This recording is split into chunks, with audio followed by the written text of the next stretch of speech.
সম্মানিত মুসল্লি ভাইরা, আমি কোরআনে পাক থেকে যে আয়াত তেলাওয়াত করেছি এবং হাদিস থেকে যে অংশটুকু তেলাওয়াত করেছি, আল্লাহ সুবহানাহু ওয়া তাআলা কোরআন এবং হাদিসের পরিপূর্ণ নূর আমাদের সকলের অন্তরের মধ্যে দান করুক। সকলে বলি আমিন।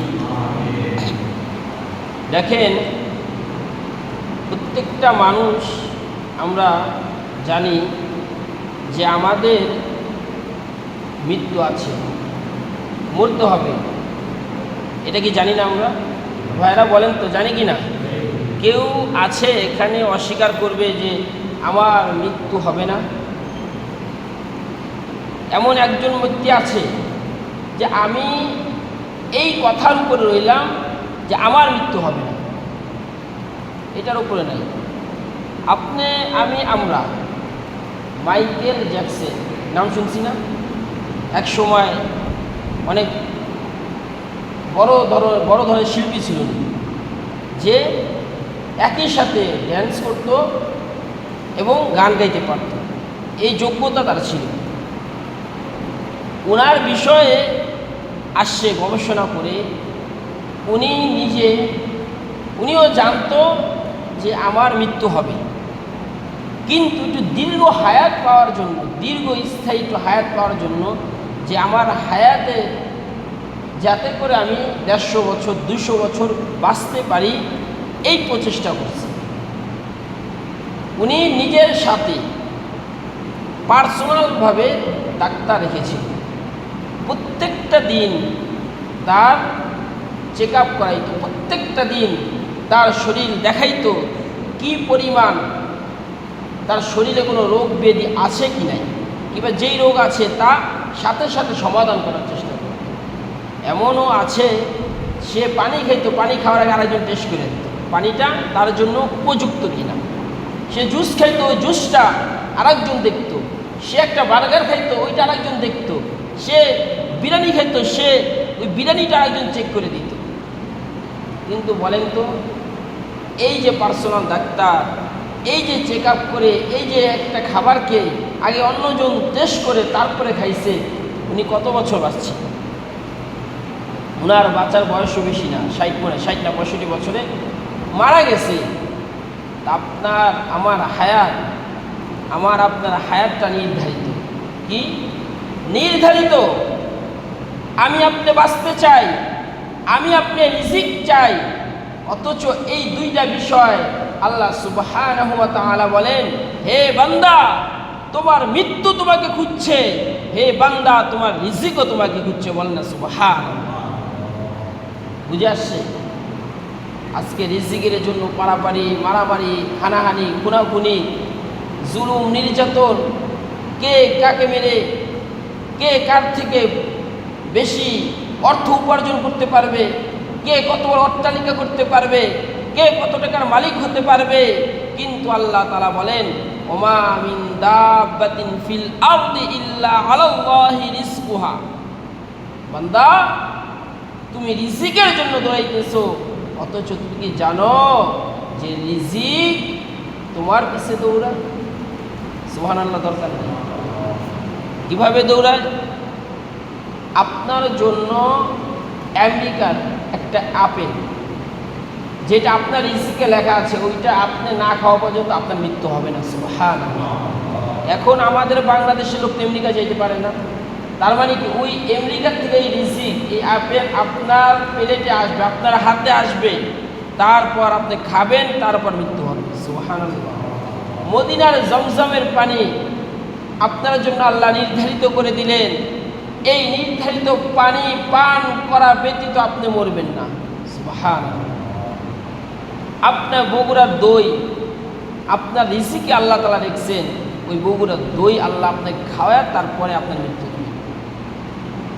আপনার জন্য কোনো কৃষক ধান চাষ করলো, ধান ফললো, ধান কাটলো, ধান থেকে চালে রূপান্তরিত করলো, চাল থেকে গুদামে গেল, গুদাম থেকে কোনো পাইকারের কাছে নিল, ওই পাইকার থেকে আপনার কোনো খুচরা বিক্রেতা আনলো, ওই বিক্রেতা থেকে আপনি কিনলেন, ভাগ পাক করলেন, ভাত খেলেন, তারপরে আপনার মৃত্যু হবে। এর আগে হবে না, এক মুহূর্ত আগে হবে না, এক মুহূর্ত পরে হবে না। মৃত্যু যে স্থানে, যেখানে, যেই সময় আপনার আমার মৃত্যু লেখা, ওই সময় আপনার আমার মৃত্যু হবে, মরণ হবে। এক ঢোক পানি আপনার রিজিকে থাকা ব্যতীত, আমার রিজিকে থাকা ব্যতীত আপনার আমার মৃত্যু হবে না। তাহলে আমার প্রিয় ভাইরা, আমরা যে রিজিকের জন্য পেরেশান, দেখবেন দুনিয়ার মধ্যে আমরা যারাই আছি, আপনি বলেন আর আমিই বলি, আমাদের বড় মুফতি সাহেব বলেন, আলেম বলেন, ডাক্তার বলেন, ব্যারিস্টার বলেন, যত শিল্পপতি বলেন, যত টাকার সম্পদের মালিক বলেন না কেন, কিংবা যত ফকিন্নি হোক, কেউ মধ্যবিত্ত হোক, যত গরিব হোক না কেন, সবার একটা টেনশন, তা হলো রিজিক। ঠিক কি না? এই রিজিকের টেনশন সবাইকে খাইতেছে, রিজিকের জন্য সবাই দৌড়াইতেছি, রিজিকের জন্য সবাই পেরেশান। আল্লাহ বলেন, বান্দা, আরে তোমার রিজিক তো তোমাকে খুঁজতেছে, কিন্তু তুমি আমাকে খোঁজো। যেখানে আপনার আমাদেরকে আল্লাহ তাআলাকে খোঁজার দরকার ছিল, আল্লাহকে খোঁজার দরকার ছিল, আল্লাহ বলছেন তোমরা আগে নামাজকে প্রতিষ্ঠিত করবা, তারপরে মাঠে নামবা। আগে তোমরা ইয়া আইয়ুহাল্লাযীনা আমানু নুদিয়া লিস-সালাতি মিন ইয়াউমিল জুমআতি ফাসআউ ইলা যিকরিল্লাহ, ফাসআউ ইলা যিকরিল্লাহ। তোমরা আল্লাহকে স্মরণ করবা। আল্লাহর জন্য যখনই মসজিদ থেকে জুমার আজান হয়, তোমরা মসজিদের দিকে যাইবা, মসজিদের দিকে দৌড়িয়া যাইবা। এরপরে তোমরা জমিনে ঝাঁপাইয়া পড়বা, এরপরে তোমরা তোমাদের রিজিকের জন্য জমিনে ঝাঁপাইয়া পড়বা। দেখবা আমি আল্লাহ তোমাদের রিজিকের ব্যবস্থা করে দেব।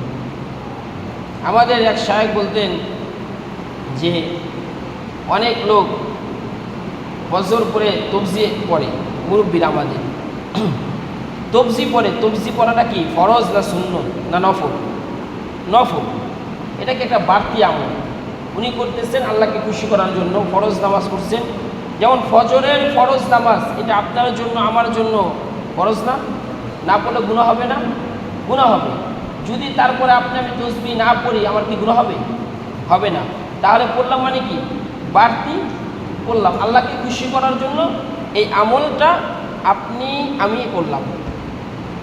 কিন্তু আরেকজন ধরেন আম বিক্রেতা, সে নামাজ পড়ার পরে ভ্যানে করে, আগে তো মাথায় করে এই যে টুকরি নিয়ে বাইর হয়ে যায়, এখন তো ভ্যান হয়ে গেছে, সহজে ভ্যানে করে বের হয়। কিন্তু আমরা ছোটোবেলা দেখছি কলা, আম, আলু, পেঁয়াজ এগুলো মাথায় টুকরিতে করে বিক্রি করতো। তো আমওয়ালা যদি বলে আম আম আম, আলুওয়ালা যদি বলে আলু আলু আলু, পেঁয়াজওয়ালা যদি বলে পেঁয়াজ পেঁয়াজ পেঁয়াজ। আমাদের ওই শায়েখ বলে ওই আমওয়ালা ফরজ আদায় করে আর এক ফরজের জন্য বের হয়েছে, বললে সুবহানাল্লাহ। ওই মসজিদে যে সুবহানাল্লাহ বলতেছে, তার থেকে বেশি সওয়াব হবে, বেশি নেকি হবে ওই আমওয়ালার আম বলা দ্বারা। তাহলে কীভাবে? কারণ আপনার উপরে আপনার সন্তানকে লালন পালন করা ফরজ, আপনার বিবি বাচ্চাকে খাওয়ানো ফরজ। আপনি ফজরের নামাজ আদায় করে যখন বের হলেন আপনার কর্মস্থানে, তখন আপনি আর একটা ফরজ আদায় করতেছেন, কারণ এর দ্বারা আপনার ঘরে রিজিক আসবে। ইসলাম তো সহজ, কিন্তু ইসলামকে আমরা ওইভাবে পালন করতে পারি না, ইসলামকে আমরা ওইভাবে মানতে পারি না। আপনি আমি 5 ওয়াক্ত নামাজ আদায় করব, যদি 5 ওয়াক্ত সালাত নামাজ আদায় করতে পারি, তাহলে আল্লাহ তাআলা আমাদের পুরা দিনটাই ইবাদতের মধ্যে নেবে। আপনি ব্যবসা করবেন, আল্লাহ তাআলা বলেন বান্দা ব্যবসা করতেছে, কিন্তু ওর মাথায় আছে ফজর পড়ে এসেছি, জোহর পড়তে হবে, সুবহানাল্লাহ। জোহর পড়ে এসেছি, আসর পড়তে হবে, আসর পড়েছি, মাগরিব পড়তে হবে, মাগরিব পড়েছি, এশা পড়তে হবে। এশার সময় যখন আমার বান্দা নামাজ আদায় করে, খাওয়া দাওয়া করে ঘুমায়, তার পেরেশানি একটাই, তা হলো ফজরের নামাজ আদায় করতে হবে। তাহলে আমার বান্দা পুরাটা টাইম আমাকে নিয়ে করতেছে, চাই সে নামাজের পরে ব্যবসা করুক, চাই সে নামাজের পরে চাকরি করুক, চাই সে নামাজের পরে খেলাধুলা করুক, চাই সে নামাজের পরে অন্য কোনো কাজ করুক কিংবা ঘুমাক, আমার বান্দা যে ৫ ওয়াক্ত নামাজ তার মাথার ভিতরে রেখেছে, একটার পর একটা, এক ওয়াক্তের পর আরেক ওয়াক্ত, আরেকটা সময় পর আরেকটা সময় ইবাদতের জন্য তার মাথার ভিতরে যে রেখেছে, এই জন্য আমি পুরাটা দিন তার নেকি দ্বারা পরিপূর্ণ করে দিব। তাহলে পুরা দিন আল্লাহ আপনাকে আমাকে নেকির ভিতরে রাখবে। ইসলাম সহজ, আমি কঠিন বানিয়ে নিছি। ইসলাম আপনাকে আমাকে সহজ করে দিয়েছে, জান্নাতে যাওয়ার পথ রাস্তা সহজ করে দিয়েছে, কিন্তু আমরা নিজেদেরকে ইসলামকে কঠোর বানিয়ে ফেলছি, ইসলামকে ভারী বানিয়ে ফেলছি আমাদের উপরে, শরিয়া আইনকে ভারী বানিয়ে ফেলছি আমাদের উপরে। আরে ভাই, শরিয়া আইন তো আমার জন্য সহজ করে দিয়েছে। আমি জানি আফগানিস্তান 21 সালে, বিগত 21-এ তারা আমেরিকা থেকে, পশ্চিমাদের থেকে, আমেরিকা থেকে তারা কি করছে, নিজেদের ভূমি নিজেরা আবার দখল করে নিয়েছে। দখল না, এটা নিজেদের ভূমি নিজেরা বুঝে নিয়েছে। এই আফগানিস্তান যখন নিজেরা নেয়, এক প্রকার যেহেতু তারা শরিয়া আইন চালু করতে চাইতেছে, এক প্রকার কিছু নারী বিদ্বেষী যারা, তারা বলল আফগানিস্তান নারীদের উপরে কি করতেছে, জুলুম করতেছে। এই আফগানের নারীদের কিছুদিন পরে দেখলো যে এই তালেবানেরা তাদের জন্য আলাদা বাজার করে দিয়েছে, আলাদা মার্কেট করে দিয়েছে, আলাদা গার্মেন্টস করে দিয়েছে, আলাদা ব্যবসায়ী প্রতিষ্ঠান করে দিয়েছে, আলাদা ভার্সিটি করে দিয়েছে, কারণ তারা শরিয়া আইনকে প্রয়োগ করতে চায়। এই আফগানিস্তানে তারা যখন ক্ষমতা নেয়, এর কিছুদিন পরে একটা ধর্ষণ হয়েছিল, ওই ধর্ষণের শাস্তি হিসাবে তারা প্রকাশ্যে দিবালোকে মানুষের সামনে বাজারের মধ্যে ওই ধর্ষকের শাস্তি শরিয়া আইন অনুযায়ী করেছে। এরপর থেকে এখন পর্যন্ত আফগানিস্তানে তালেবানের দেশে আর কোনো ধর্ষণ হয় নাই, বলে না সুবহানাল্লাহ। এটাই শরিয়া আইন।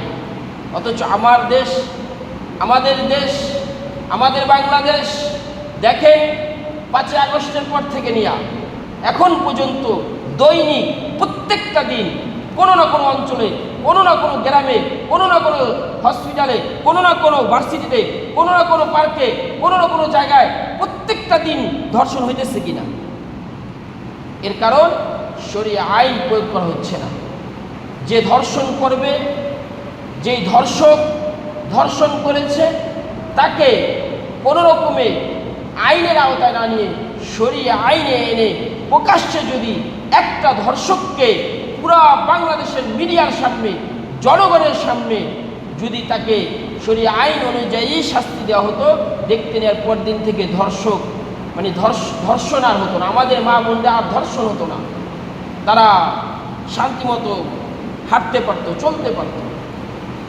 এই জন্য আমার ভাইয়েরা, শরিয়া আইন প্রয়োগ করা, শরিয়া আইন বাস্তবায়ন করা, এটা প্রয়োজন। অনেকের শরিয়া আইন বলতে মনে করে এটা জঙ্গিবাদী, শরিয়া আইন বলতে মনে করে এটা কঠোরতা, শরিয়া আইন বলতে মনে করে যে এটা এক প্রকার কি একটা জন্তু যা আমাদেরকে গিলে ফেলবে। না, শরিয়া আইন হলো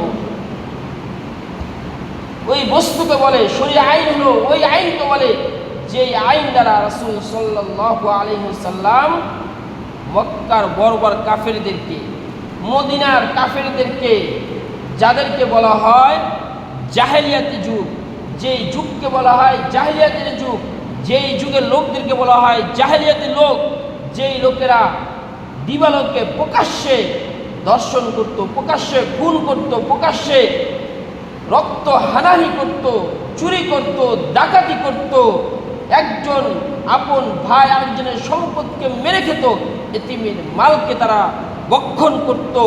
ওই যুগকে, সেই জাহিলিয়াতের যুগকে যে আইন, যে নিয়ম, যে কারণ সোনালী যুগ হিসাবে পরিণত করেছিল, সেটাই হলো শরিয়া আইন। সুবহানাল্লাহ। ওই আইনের নামে ওই রাসূলের নিয়ম, ওই রাসূলের নীতি, ওই রাসূলের কারণ, ওই রাসূলের বাতানো পথকেই বলা হয় শরিয়া আইন। অথচ আমাদেরকে আজকে পশ্চিমারা, ইহুদিরা, নাসারারা বেদিনেরা, আজকে কাফের মুশরিকেরা আমাদেরকে শরীয়ত আইন বলতে বুঝাইতে চায় এটা জঙ্গিবাদী, এটা সত্য কোনো আইন যা আমাদের উপরে চাপায় দিলে আমাদের জন্য চলাফেরা কষ্টকর হয়ে যাবে। কিন্তু না, বাস্তব চিত্র হলো শরীয়ত আইন আপনার জন্য আমার জন্য সহজলভ্য।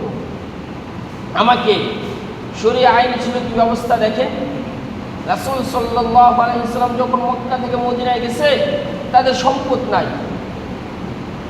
মদিনা যখন মক্কার লোক মদিনায় যায়, সব ছেড়ে গেছে না কাফেরদের ভয়ে। ভাইয়েরা আমার, বোঝার চেষ্টা করবেন যে সব ছেড়ে গেছে, এমনকি নিজের স্ত্রীদেরকেও ছেড়ে গেছে। কিভাবে ছেড়ে গেছে? ধরেন স্বামী সে ইসলাম গ্রহণ করছে আর স্ত্রী ইসলাম গ্রহণ করে নাই, তো আমাদের ইসলামী শরীয়ত আইন অনুযায়ী তারা এখন স্বামী স্ত্রী নাই, তো বিবাদ হয়ে গেছে, স্বামী স্ত্রী তালাক হয়ে গেছে। ওই স্বামী তো চলে গেছে, রাসূলের সাথে চলে গেছে, সফরে চলে গেছে মদিনায়। যারা মদিনার মুহাজির, মুহাজির কাদেরকে বলা হয়? এটা ইসলামী ভাষা, বুঝবেন। মুহাজির কাদেরকে বলা হয়? যারা মক্কা থেকে মদিনায় গেছে, সফর করছে, তাদের কি বলা হয় ভাইরা? মুহাজির। ইসলামের ইতিহাসে এগুলা এই সব ভাষা তো বারবার আসবে। যখন আপনি ইসলামিক কিতাব পড়বেন, রাসূলের জিন্দেগি পড়বেন, আপনার আমার সামনে দেখবেন ভাসতেছে এইসব ভাষা, তো বুঝবেন না। তো না হলে মুহাজির বলা হয় যারা মক্কা থেকে মদিনায় গেছে রাসূলের সাথে কিংবা রাসূলের আদেশে আগে পড়ে, তাদেরকে মুহাজির বলা হয়। আর আনসার বলা হয় মদিনায় যারা ছিলেন, মদিনার সাহাবীদেরকে কি বলা হয় আমার ভাইরা? আনসার। আর মক্কা থেকে যারা মদিনায় আসলেন যে সাহাবীরা, তাদেরকে বলা হয় মুহাজির।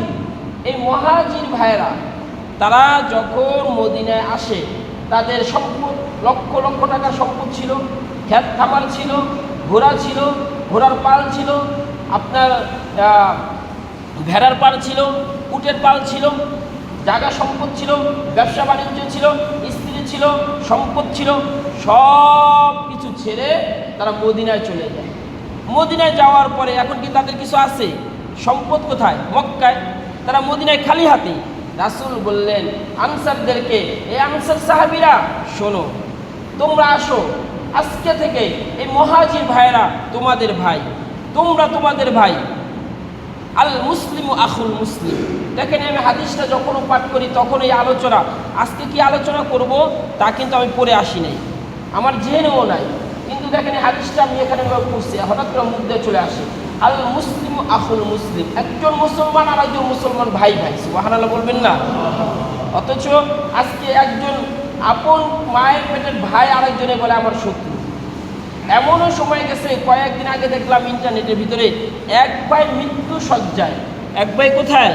মৃত্যু শয্যায়, মরবে মরবে, মনে হয় ইন্তেকাল করবে, ওই ভাইকে আর এক ভাই দেখতে আসে। তখন ওই ভাই বলতেছে যে আমাকে আমার সামনে থেকে ওকে চাপাও, আমার সামনে থেকে কি করো? ওকে চাপাও।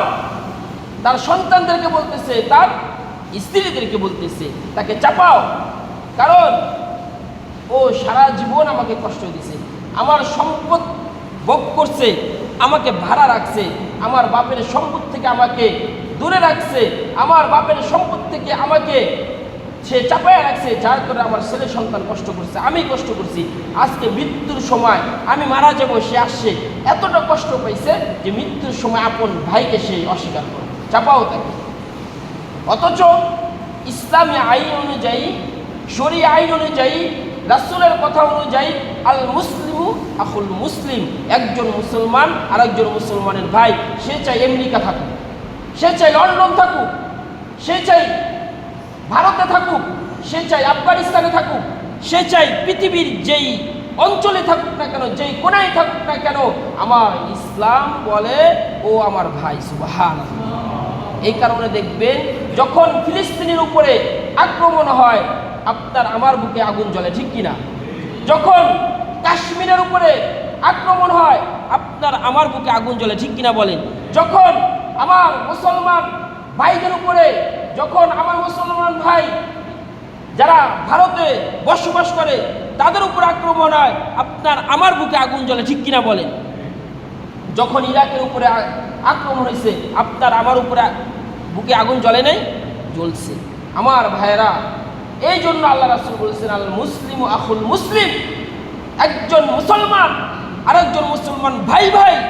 এরা পৃথিবীর যেই অঞ্চলে তোমার মুসলমান ভাই থাকুক না কেন, তার উপর আক্রমণ হবে, আর তুমি বাংলাদেশ থেকে চুপ থাকবা, এটা হতে পারে না। আমার ভাইয়েরা, এটা আলোচনা না আমার। তো আমি যেই কথা বলতেছিলাম যে মুহাজির ভাইয়েরা যখন মদিনায় যায়, আনসার ভাইদেরকে রাসূল বলে যে তোমরা একজন আরেকজনের ভাই, এখন তোমরা ভাই একজন আরেকজনকে নিয়ে যাও।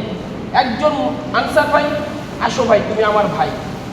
রাসূল এক একজন মুহাজিরকে এক একজন আনসারের সাথে ভাগ ভাগ করে দিল, কারো সাথে 2 জন, কারো সাথে 3 জন, কারো সাথে 1 জন, যার যেমন টাকার সম্পদ ছিল ওইভাবে দিয়ে দিছে।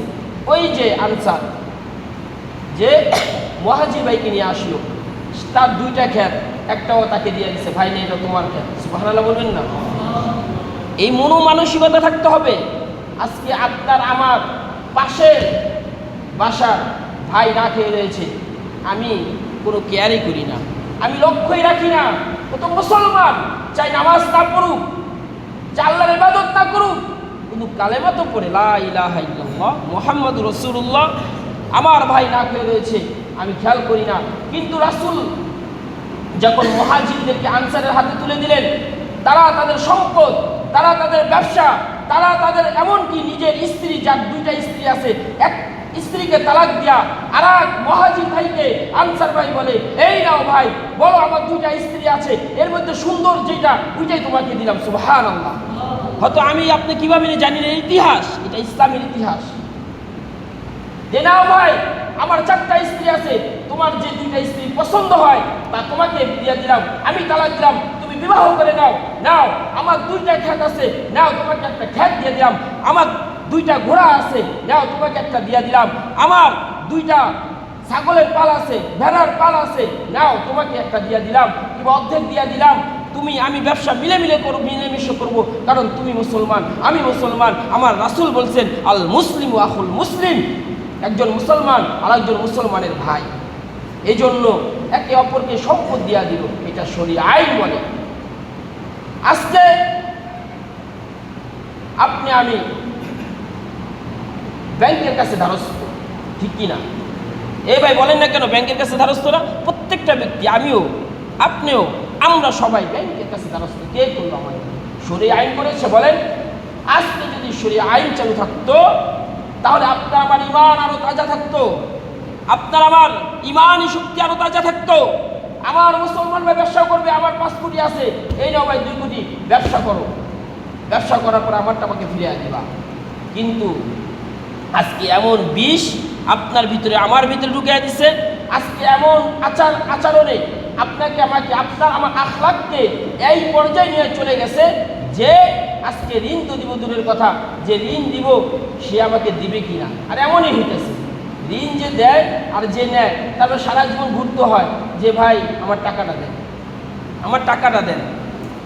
মানে কি, আমাদের অধঃপতন, আমাদের চরিত্রের অধঃপতন এমন পর্যায়ে চলে গেছে যে আজকে আমি আপনার পর্যায়ে হাসানা দিতেও ভয় পাই, আর যে নেয় সে তার ফেরত দেয়ই না। আমার ভাইরা, তো এই আজকে পশ্চিমারা আমাদের ভিতরে ঢুকে দিচ্ছে ব্যাংকের থেকে ঋণ নাও। আজকে পশ্চিমারা আমাদেরকে ঢুকে দিচ্ছে যে সুদ ঘুষের সাথে জড়িত হয়ে যাও। আজকে পশ্চিমারা আমাদের মধ্যে ঢুকে দিচ্ছে যে একজন আরেকজনকে সাহায্য করা যাবে না, দ্বারস্থ হতে হবে তো ব্যাংকের কাছে যাও, দ্বারস্থ হতে হবে তো অমুক সমিতির কাছে যাও, দ্বারস্থ হতে হবে তো অমুক ভাই কি বলে সুদের ব্যবসা করে তার কাছে যাও। নাউজুবিল্লাহ। তাহলে দেখেন আমার প্রিয় ভাইরা, আসল কথা হলো, সব কথার এক কথা হলো, আপনি আমি কোরআন থেকে যত দূরে থাকবো, আপনার আমার চরিত্র, আপনার আমার আখলাক তত বেশি নষ্ট থাকবে, তত বেশি আমি আখলাকের থেকে নিচে নামতে থাকবো। আমার আপনার আখলাক চরিত্র হতে হবে সাহাবায়ে কেরামের আখলাক চরিত্রের মতো। আপনার আমার আদর্শ হতে হবে রাসূলের আদর্শের মতো। আমার রাসূল সাল্লাল্লাহু আলাইহি ওয়াসাল্লামের কাছে এক সাহাবী আসেন, রাসূলের কাছে এক সাহাবী আসলেন, বললেন, ইয়া রাসূলুল্লাহ, আমি তো এমন অবস্থায় আছি, আমার ঘরে কোনো খাবার নেই, আমার ঘরে কোনো খাবার নাই, ঘরের সন্তানেরা না খেয়ে রয়েছে, স্ত্রী না খেয়ে রয়েছে, এখন কি করব? রাসূল বললেন, কি করবা?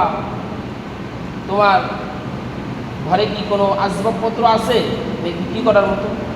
বলতেছি, ইয়া রাসূলুল্লাহ, তেমন কিছু নাই, ঘরের একটা ল্যাপ কম্বল এতটুকুই আছে। রাসূল বললেন, নিয়ে আসো, এটা নিয়ে আসো। নিয়ে আসছে। সাহাবাদেরকে বললেন, এটা কে ক্রয় করে নিবা? তো এক সাহাবী বললেন, ইয়া রাসূল, আমি ক্রয় করে নিব। ক্রয় করার পরে রাসূল সাল্লাল্লাহু আলাইহি ওয়াসাল্লাম এটা ট্যুর, পোলাপান যারা আছে আমাদের বাচ্চারা, এরা মাদ্রাসা এবং স্কুলের ট্যুর বই, বাংলা বইয়ের মধ্যে আছে এই ইতিহাসটা, এই ঘটনাটা, যে রাসূল ওটা বিক্রি করে তারপরে ধরেন 2 দিরহাম পাইছে। 1 দিরহাম তাকে দিছে একটা কুড়াল কেনার জন্য, আর 1 দিরহাম দিছে যে পরিবারের জন্য খাবার নিয়ে এখন আপাতত চালাও। কুড়াল কিনে তাকে রাসূল সাল্লাল্লাহু আলাইহি ওয়াসাল্লাম নিজে হাত দিয়া বললেন, এই নাও কুড়াল, কর্ম করে খাও, কর্ম করে খাও, ভিক্ষার হাত বাড়ায়ও না। আজকে দেখা যায় সুস্থ মানুষেরা ভিক্ষা করে, করে কিনা ভাইরা?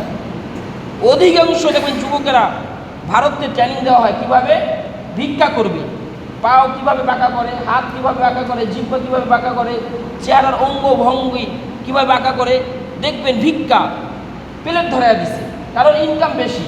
আপনার একজন সাধারণ মানুষ সারাদিন ইনকাম করতে পারবে 700 থেকে 1000 টাকা।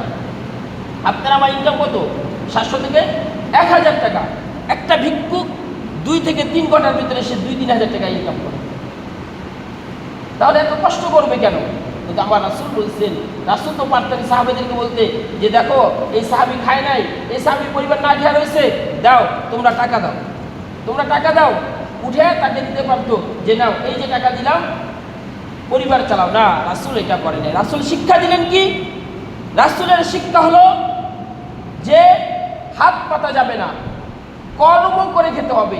তাকে কুড়াল কিনে দিলেন এবং তার নিজের সামান বিক্রি করে, নিজের থেকেও না, গাছের বাগানে নিয়ে গেলেন, যে বাগান থেকে কাঠ কাটবা, এই কাঠকে বেচার সরঞ্জাম হিসাবে তৈরি করবা, বিক্রি করবা, ওখান থেকে নিয়ে কিছু টাকা জমাবা আর ফ্যামিলির জন্য কিছু খরচ করবা। সুবহানাল্লাহ, এই হলো রাসূলের শিক্ষা। কর্ম করে খেতে হবে। আবার ভাইরা, এই জন্য যতটুকু পারি আমরা সুদ ঘুষ এর থেকে বেঁচে থাকবো। এর থেকে বেঁচে থাকলে আল্লাহ সুবহানাহু ওয়া তাআলা আমাদেরকে অল্পে অনেক কিছু দিবে। আমার অনেক কিছু দরকার নাই তো ভাই, দুনিয়া তো ক্ষণস্থায়ী, এই তো চলে যাবো, এই তো সময়। আমি বললাম না শুরুতে একটা কথা বলেছি যে 2টা জিনিস আমাদেরকে খোঁজে পৃথিবীর মধ্যে, 2টা জিনিস আমাদেরকে খোঁজে। আর যে 2টার একটার থেকে আমরা ছুটি দৌড়াই, আর একটা পিছনে ছুটি। একটা থেকে আমরা কি করি? ছুটি, মানে ওইটার কাছে যাইতে চাই না, আর একটাকে ধরতে চাই, কিন্তু এই দুটোটাই আমাদেরকে খোঁজে। এই 2টা কি? এক, আপনার আমার মৃত্যু। এই মৃত্যু, এই মরণ আপনাকে আমাকে খুঁজতে থাকে। আর 2 নাম্বার হলো রিজিক। এই রিজিক আপনাকে আমাকে খুঁজতে থাকে। রিজিক থেকে কি করি আমরা?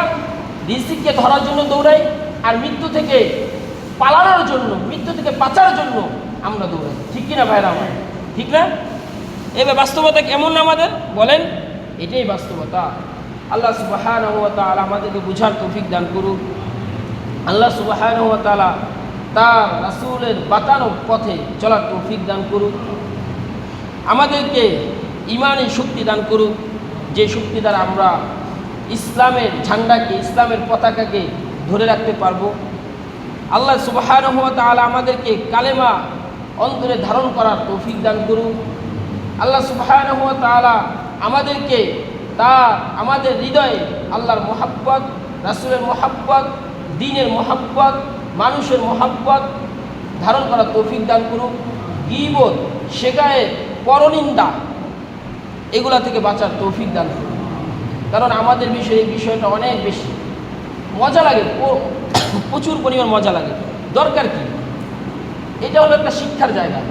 এখানে আমি সুদের কথা বলবো, ঘুষের কথা বলবো, চাঁদাবাজির কথা বলবো, টেন্ডারবাজির কথা বলবো, কারণ এখানে সব ধরনের লোক আসে এখান থেকে শিক্ষা নেওয়ার জন্য, ঠিক না ভাই বলেন? এখন আপনি চার দোকানে বসে আপনি বললেন অমুক ভাই সুদ খায়, সে নাই, আপনার দরকার আছে বলেন? আপনি কি শিক্ষা দিতেছেন তাকে, নাকি তাকে বেয়াজ্জতি করতেছেন? আমার ভাইয়েরা বলেন। আপনি বললেন ওই লোকটা এমন রে, মদ খায়, ওই লোকটা ভালো না। আরে ভাই, তাকে যদি আপনার ভালো বানাতে হয় তাহলে তার কাছ থেকে বলেন ভাই এটা ছেড়ে দেন, দিনে বুঝ দেন। আপনি চার দোকানে 8 জন 10 জনের সাথে বলতেছেন, মানে কি নিজে মজা পাইতেছেন, তাদেরকে মজা দিতেছেন। এটা হাদিস কোরআন দ্বারা নাই। কাউকে ছোট করে কথা বলা যাবে না, কাউকে ছোট নজরে দেখা যাবে না। সে অপরাধ করে, ইসলাম তাকে বুঝানোর পন্থা রাস্তা দেখায় দিচ্ছে, ইসলাম রাস্তা দেখাইছে, এই জন্য আপনি রাস্তাঘাটে তার পরনিন্দা করবেন, এটা উচিত না। অমুকে দাড়ি নাই, অমুকে সিগারেট খায়, অমুকে দেখছি মদ খায়, অমুকে দেখছি বাবা খায়, এরকম না। তাদেরকে বুঝান, তাদেরকে যদি আপনার বুঝানোর ক্ষমতা থেকে বুঝান, বুঝে শুনে আনে। কারোর প্রতি গীবত করবো না, ইনশাল্লাহ করবো না আমরা, হ্যাঁ ভাই, গীবত করবো না, কারো পরনিন্দা করবো না, চগলখড়ি করবো না, কারো বিষয়ে বাড়তি কোনো কথা বলবো না। যতটা পারি নিজেকে নিয়ন্ত্রণ করব, নিজেকে বাঁচিয়ে রাখবো। কারণ আমার সামনে আখেরাত, কারণ আমার সামনে কবর, কারণ আমার সামনে মিজান, কারণ আমার সামনে হাসর, কারণ আমার সামনে জান্নাত জাহান্নাম, যে কোনো একটা আমাকে বেছে নিতে হবে। অতএব নিজেকে নিয়ে ব্যস্ত থাকি, অন্যকে নিয়ে ব্যস্ত থাকার দায়িত্ব আমার না। অতএব আল্লাহ তাআলা আমাকে নিয়ে ব্যস্ত থাকার তৌফিক দান করুক। আমিন। ওয়া আখিরে দাওয়ানা আলহামদুলিল্লাহি রাব্বিল আলামিন।